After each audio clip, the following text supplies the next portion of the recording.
የሰው ክብር በጣም ቀነሰ እናቴ።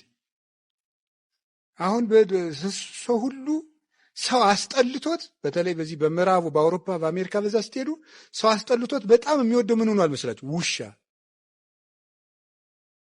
ይገርማል። አስጠላው። ለምንድን ነው ሰው ውሻ እየወደደ የመጣ? እንዲሁም አሁን እጄ ስሰማን አሁን ጀርመን ነበርኩኝ። ጀርመን ውስጥ ኃይለኛ ባለሀብት አለ የተባለ ንብረቱን ለውሻው ነው አውርሷት የሞተ። ስንት ሚሊዮን ማለት ነው። ሰው ሲጀል ይወላቸዋል።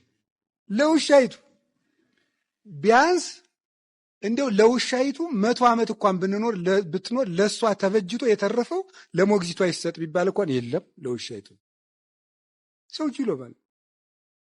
አሁን ሰው ባሉን ይፈታል፣ ውሻ መያዝ፣ ሚስቱን ይፈታል፣ ውሻ መያዝ፣ ውሻውትን እየጎተተ እዚያ መሄድ። በጣም ውድ ነው የሚሸጠው።